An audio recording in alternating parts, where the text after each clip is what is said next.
Hey guys, welcome to Folsom Prison Blues, where we talk about incarceration and the criminal justice system. So today we're going to talk about haircuts, right?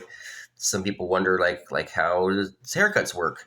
So it kind of when you're doing time, it kind of becomes abundantly apparent that having hair is expensive. You have to maintain it. You have to get it cut. You have to use shampoo, maybe conditioner, maybe product. And those things add up to cost money. And like in particular, well, like so as far as like shampoo and stuff goes, like for me, I typically just use Suave, which is like the cheapest shampoo you can buy without having to drive to Mexico. But I had a buddy or a cellmate I was locked up with, and he would get this like super fancy, expensive, 3-in-1 apricot scented homoerotic cleanser. And I'm like, you're fucking gay. But one time I actually tried it, and I gotta tell you, I had a really good hair day that day. But yeah, but when it comes to like getting your hair cut, how does that work? Well, basically, like just like anywhere else, you have to find someone that knows how to cut hair and get them to cut your hair. And on top of that, you're going to have to like get hair clippers. Now, a lot of guys will have them because you can buy your own personal clippers like on the quarterly packages. But like to convince someone to use their clippers, their personal clippers, not a lot of guys are going to want to do that because like if you fucking break them, what happens then? So they're reluctant to let you borrow their clippers, but someone probably will if you're got friends or whatever. But then you got to find someone who knows how to cut hair, and then somehow convince them to cut your hair because like no one's gonna want to just cut your hair. Like oh you need your hair cut here, let me just do it for you. No one wants to do that, right? So you got to pay them, which is kind of the way the world works, right? You need a service, you got to pay for it. Now there are actual barbers in there who have that as their job, like their assigned job is the inmate barber. But you got to remember, like in California, we politic, and like you can only get your haircut by someone of your own race, or well, if you're white, then you can only get your haircut by a white dude or a Mexican. So you can't have like an Asian guy or a black guy cut your hair. So you have to keep that in mind. So if the inmate barber in your housing unit is black or Asian, then they can't cut your hair if you're white or Mexican, and vice versa. So there's that going on, and then plus the assigned barbers don't always know how to cut hair. They'll get that jobs because it'll give them access to other buildings, and they can run around and sell dope or do dope. So whatever. So, but even if you do find one to cut your hair, you still got to pay him with something, right? So like your general currency for stuff like that is like food items from the canteen, like ramen soups or pastries or something like that. It works pretty good. But so for me, I'm a once a week type of guy, right? I like to keep it nice and clean cut once a week.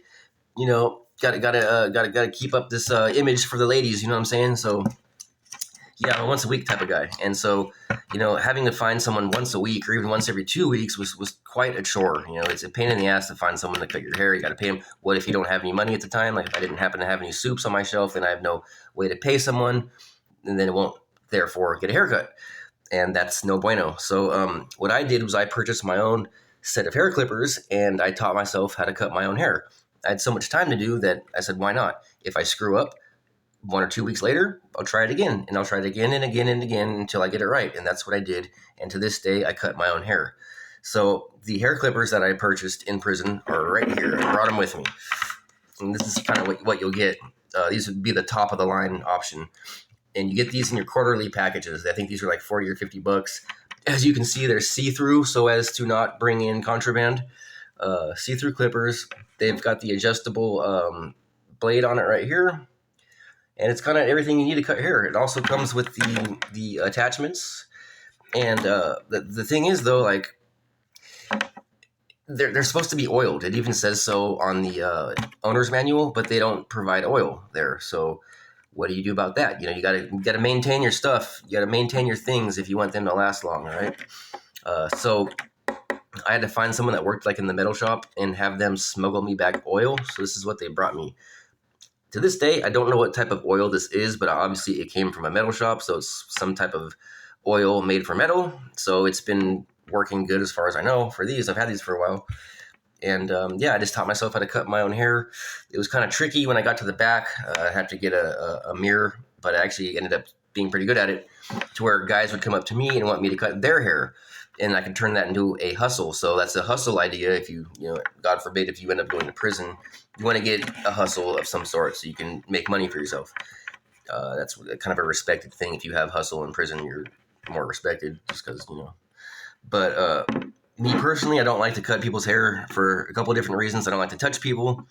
I don't like to get hair on me, and some guys are really, really picky, and like, just because I do a good job on me, I mean, I've had 8 years to practice on myself, but that doesn't mean I'm going to be good cutting other people's hair. And then people get like real picky and they want like specialty shit, and I don't know how to do all that shit. I'm not a barber, but they'll hit me up and convince me to cut their hair, and then they get all picky. And like, so if I think they're going to be like that, I just won't even. I'll just tell them no from the gate, because like I don't really need to cut your hair. Like I don't. It's not really going to benefit me. I mean, yeah, you'll pay me, but I don't need your money. I have my own money.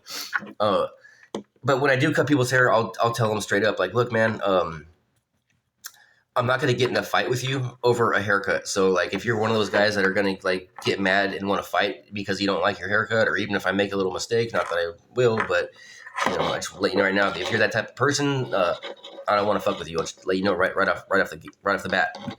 So they'll be, oh, no, it's cool. Yeah. And so, but yeah, I generally avoid it just because I just don't like doing it. But it is a good hustle idea for you if you, know how to cut hair or learn how to cut hair like I did. So yeah, I feel like there's something else I wanted to add. I guess that's it. But even like out here, like on the streets, like I save myself a lot of money now because, haircuts out here are like $50 plus a tip. All right. And I just figured if I cut my own hair, I know how I like it, and I can do it how I like every time. And I don't have to worry about, okay, is this guy going to do it correctly? I don't want to nitpick him. I don't want him to fucking fuck me up, yada, yada, etc. So yeah, there it is. But yeah, this is typical prison equipment. Like your TVs, your other electronics are all going to be, everything you get is going to be fucking see-through like this. It's weird. There you have it. You guys have a good one. Have a good holiday.